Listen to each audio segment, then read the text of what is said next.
Hello and welcome back to know Adda students. आज हम बात करेंगे एडमिशन्स इन एनडीए के बारे में।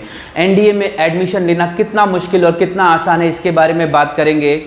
एनडीए, जैसा कि आप जानते हैं कि एनडीए क्या है, it is national defence academy, NDA. और इसके 3 विंग्स होते हैं, आर्मी, एयरफोर्स और नेवी। इन तीनों में एडमिशन लेने के बारे में आज हम बात करेंगे।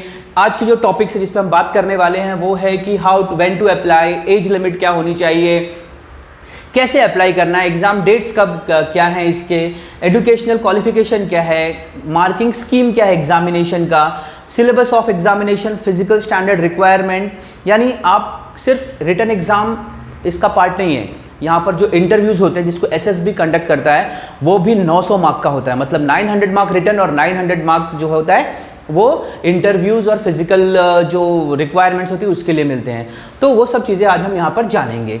ठीक है, कब अप्लाई करना है इसको, तो आप ड्यूरिंग 10+2 और आफ्टर 10+2 एग्जाम्स, मतलब जब आप 12th में हैं तब अप्लाई कर सकते हैं या 12th का एग्जाम देने के बाद भी आप अप्लाई कर सकते हैं। यहाँ पर एज लिमिट दी गई है, आप 16.5 साल और 19.5 साल के बीच की जो आपकी उम्र है उसके बीच में आप अप्लाई कर सकते हैं। और एग्जैक्ट एलिजिबिलिटी आपको चेक करना है तो आप जब एग्जाम नज़दीक होंगे तो यूपीएससी के वेबसाइट पे आपको एक्यूरेट एज लिमिट आपको वहाँ पर देखने को मिल जाएगी।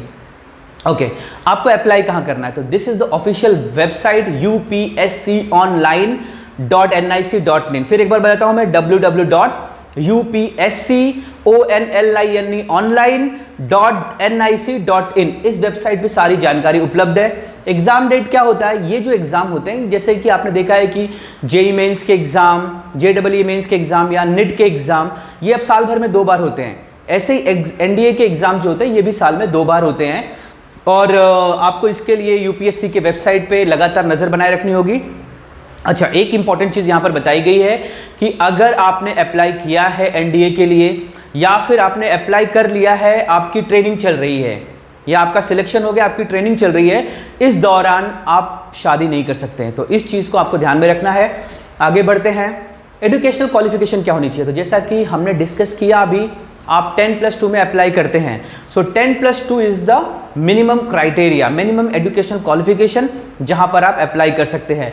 10+2 या फिर उसके इक्विवेलेंट कोई एग्जाम है तो उसमें उस दौरान उस क्वालिफिकेशन को ध्यान में रखते हुए आप अप्लाई कर सकते हैं।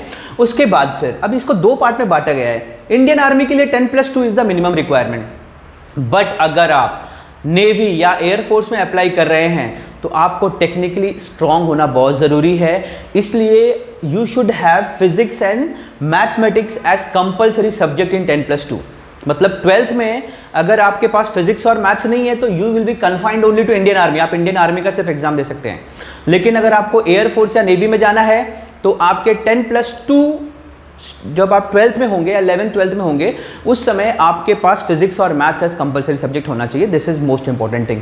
Okay, what is the scheme for examination, मतलब मार्किंग स्कीम क्या है, कैसे एग्जाम्स होते हैं, तो इन सारी चीज़ों को ना 2 पार्ट में बांटा गया है एक्चुअली। एक तो होता है मैथमेटिक्स जो कि 300 मार्क्स का होता है, मेजर सब्जेक्ट है। एक होता है गैट जिसको हम बोलते हैं जनरल एबिलिटी टेस्ट। तो जनरल एबिलिटी टेस्ट जो होता है ये 600 मार्क्स का होता है, सो 300 + 600। अब इसके अंदर मल्टीपल सब्जेक्ट होते हैं जनरल एबिलिटी टेस्ट में, और mathematics all alone is 300 marks.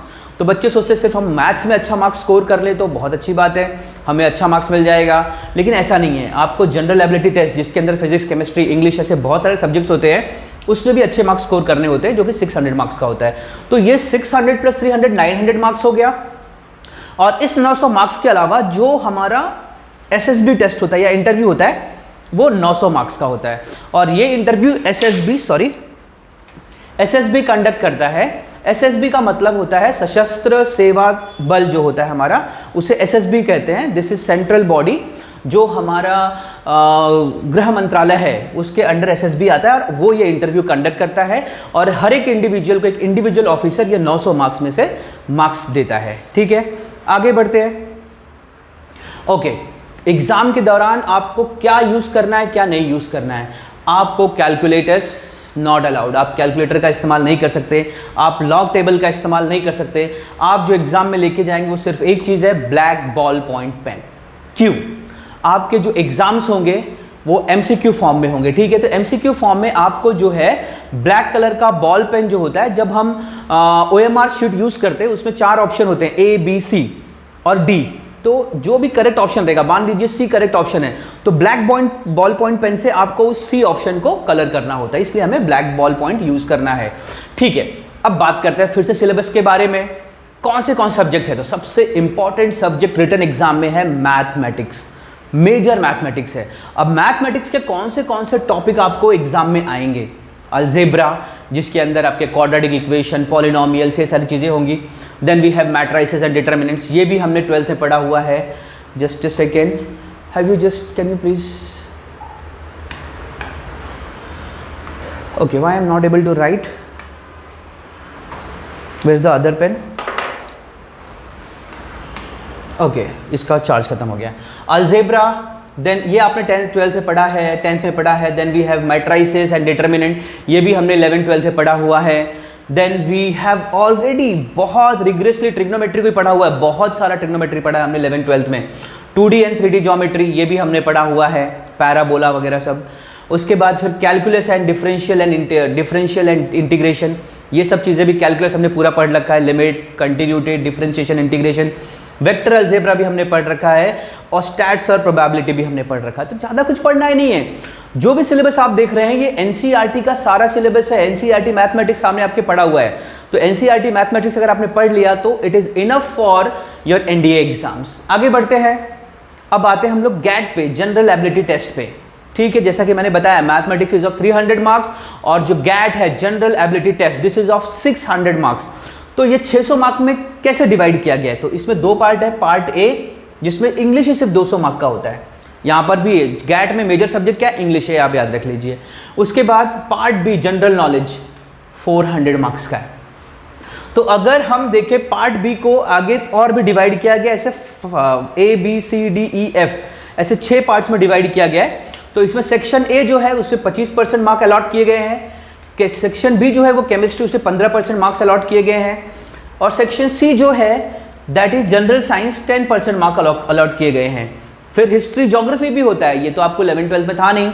अगर आप आर्ट्स कॉमर्स में हैं और अगर आपको आर्मी में जाना है देन तो आपने पढ़ाई किया होगा, क्योंकि ये history is in arts, geography 20%। ये आप 10th स्टैंडर्ड का भी 9 10 का सिलेबस अगर आप एनसीईआरटी का पढ़ लेंगे तो बहुत हो जाएगा, ठीक है। करंट इवेंट्स, इसके लिए आपको क्या करना पड़ेगा, करंट इवेंट्स के लिए आपको न्यूज़पेपर में या जो करंट न्यूज़ चल रहा है आपके आसपास जो कुछ चल रहा है उसके बारे में जानकारी रखनी होगी। आगे बढ़ते हैं, अभी इंग्लिश को डिटेल में समझते हैं। हमने अभी लास्ट टाइम हमने इंग्लिश को खाली ये पढ़ा कि इंग्लिश 200 मार्क का है, लेकिन इंग्लिश में क्या आता है, English is all about grammar and vocabulary. तो यहाँ पर आप देखेंगे तो vocabulary, antonym, synonym, one word, ये सब जो हमने 7th 8 9 10 में पढ़ाई की है वो सब चीज़ें यहाँ पर हैं। सब्जेक्ट वर्ब एग्रीमेंट, ये हमको 12th स्टैंडर्ड में भी ये टॉपिक हम पढ़ते हैं, 11th 12th में, 10th में।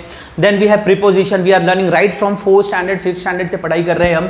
देन वी हैव टेंसेज, हमारे पास टेंसेज होते हैं जो इसको भी हम बहुत पहले से पढ़ते आ रहे हैं, क्वेश्चन टैग, आर्टिकल, बहुत कॉमन टॉपिक्स है यहाँ पर। तो इंग्लिश भी क्रैक करना बहुत आसान होगा आपके लिए। Next, okay, what after completing written exam. चलो आपने रिटन एग्जाम कंप्लीट कर लिया, हो सकता है आपने अच्छा किया होगा, आपको लगता होगा रिटन एग्जाम में तो हमने भैया निकाल दिया है, अब कोई टेंशन नहीं है, पर ऐसा नहीं है।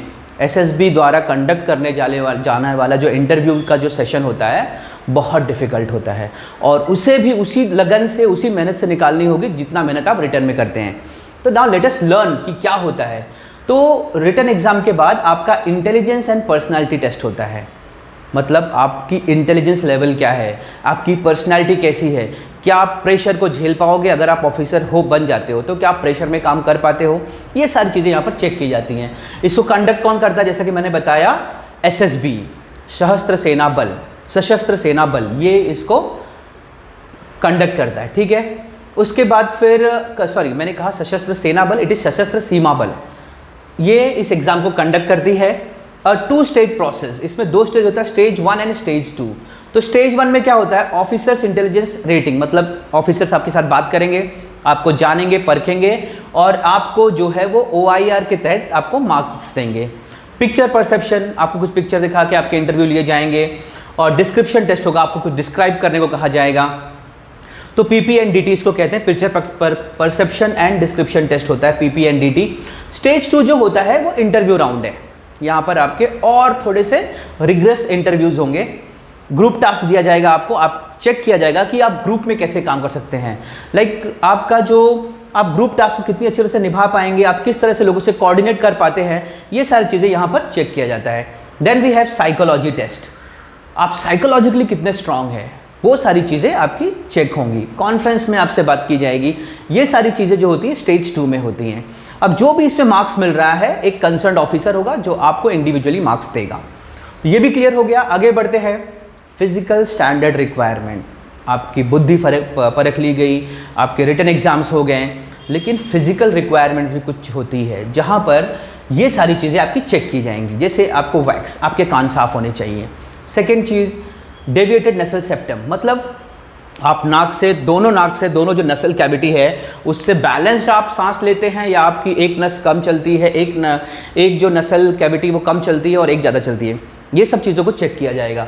व्हाट आफ्टर दैट, हाइड्रोसील, इसको आप गूगल कर लीजिए, बीमारी होती है। आप ओवरवेट या अंडर हाइट नहीं होने चाहिए। उसके बाद अंडर साइज चेस्ट नहीं होनी चाहिए, आपकी चेस्ट की एक पर्टिकुलर मेजरमेंट होता है, उस मेजर में आपकी चेस्ट होनी चाहिए। पाइल्स की बीमारी नहीं होनी चाहिए। देन वी हैव गायनेकोमास्टिया, ये भी नहीं होना चाहिए। देन टॉन्सिलाइटिस नहीं होनी चाहिए। अंडर साइड चेस्ट, ये हमने पहले बता दिया, तो it is not there. Undersized chest भी नहीं होनी चाहिए। तो ये सारी चीज़ें भी जो हैं आपको ध्यान देना होगा कि आप इन रिक्वायरमेंट्स को मैच कर पा रहे हैं या नहीं। आगे बढ़ते हैं। Book list. मैथमेटिक्स के लिए जैसे कि मैंने बताया, ज़्यादातर सब्जेक्ट के लिए आपको NCERT की बुक्स रेफर करनी है। अभी जब मैथ्स की बात आती है जो कि 300 मार्क्स का है, तो 300 मार्क्स के लिए जो मैथ्स की NCERT की बुक मैंने बताया ना, 11-12 की NCERT की बुक काफ़ी है। इसके साथ साथ आप लोग पिछले 5 से 10 साल के पेपर्स को एकदम रिगरसली देख लो एक बार, कैसे क्वेश्चन आ रहे हैं, कितने मार्क्स के लिए आ रहे हैं, कैसे क्वेश्चन अलॉट किए गए हैं। माइनर चेंजेस तो सब में होंगे, लेकिन बहुत सारा आपको नॉलेज आ जाएगा, आपका कॉन्फिडेंस बढ़ जाएगा अगर आप पिछले 10 साल के क्वेश्चन सॉल्व कर लेते हैं तो। गुड कमांड ओवर फार्मूला, सारा खेल फार्मूलाज का है, क्योंकि MCQs है। तो अगर आप फार्मूला में एस करते हैं, अगर आप फार्मूला पे कमांड रखते हैं, definitely you are going to score good in mathematics. उसके बाद इंग्लिश, तो इंग्लिश तो आपको डेली न्यूज़पेपर पढ़ना चाहिए। आपका वोकैबुलरी, ग्रामर वगैरह के लिए आपको ध्यान देना पड़ेगा। ग्रामर्स की बुक पढ़ लीजिए, कोई भी बेसिक ग्रामर की जो रूल की बुक होती है उसको आप पढ़ लीजिए, क्योंकि मैंने जो टॉपिक्स बताया था अभी पीछे ग्रामर में, वो सारे टॉपिक्स बहुत कॉमन टॉपिक्स है। प्रीपोजिशन, आर्टिकल, क्वेश्चन टैग्स, ये बहुत कॉमन टॉपिक्स है जो हम बरसों से पढ़ते आ रहे हैं। मतलब अगर आप इंग्लिश मीडियम से पढ़े हैं तो you are learning this right from 5th standard. Hindi medium से है तो भी आप 7th 8th स्टैंडर्ड से आप ये सारी चीज़ें पढ़ते आ रहे हैं। तो बेसिक ग्रामर होता है और कुछ नहीं। और यहाँ पर भी इंग्लिश के लिए भी आपको पिछले 10 साल के पेपर्स को खंगालना होगा एकदम रिगरसली। उसको जाके देखिए किस तरह के क्वेश्चन आ रहे हैं, क्या क्वेश्चन आ रहे हैं, उसको सॉल्व कीजिए। फिजिक्स के लिए फिर से मैंने बताया 9th एंड 10th NCERT की बुक्स और 11th एंड 12th NCERT की बुक लीजिए। केमिस्ट्री का बेसिक केमिस्ट्री आता है, इसलिए आप 9th 10th की NCERT की बुक्स पढ़ लेंगे तो बहुत है, और 11th 12th की पढ़ लेंगे तो बहुत अच्छा है। बायोलॉजी के लिए स्पेशली 9th NCERT की बुक, उसमें से 5th और 6th चैप्टर आप पढ़ लीजिए, ज़्यादातर क्वेश्चंस वहीं से आते हैं। और भी अगर आप नॉलेज एक्स्ट्रा रखेंगे तो बहुत अच्छी बात है। तो ये सारी बुक्स थी। उसके बाद हिस्ट्री के लिए आप ल्यूसेंट जी के बुक पढ़ लीजिए, ज्योग्राफी की ल्यूसेंट जी के बुक पढ़ लीजिए, और 11th NCERT में अगर जो ज्योग्राफी की बुक होती है उसको आप पढ़ लेंगे तो बहुत अच्छी बात है। करंट अफेयर के लिए आप न्यूज़पेपर पढ़ लीजिए। तो ये सारी चीज़ें हैं जिन पे आपको ध्यान देना है। मैंने आपको सिलेबस बता दिया, मैंने आपको बुक्स कौन से यूज़ करना है वो बता दिया, मैंने आपको सारी चीज़ें बता दी। और अगर आपको कुछ डाउट है कि भाई ये सर कैसे होगा, इन चीज़ों को कैसे कब अप्लाई करना है, बहुत सारे लिंक्स जहाँ पे और आपको नॉलेज मिल जाए वो लिंक्स मैं डिस्क्रिप्शन में दे दूंगा। और अगर आपको इसके अलावा कोई डाउट है और आप चाहते हैं कि हम किसी और टॉपिक के ऊपर वीडियो बनाएं तो do let us no in the comment section. Thank you for watching this, और इस चैनल को सब्सक्राइब कर लीजिए ताकि इस तरह का नॉलेज आपको हम लगातार आप तक पहुंचाते रहें। और आपके जिस टॉपिक पे भी आप चाहते हैं कि हम आपसे नॉलेज शेयर करें, definitely do let us know into the comment section. Thank you very much, good bye, see you again.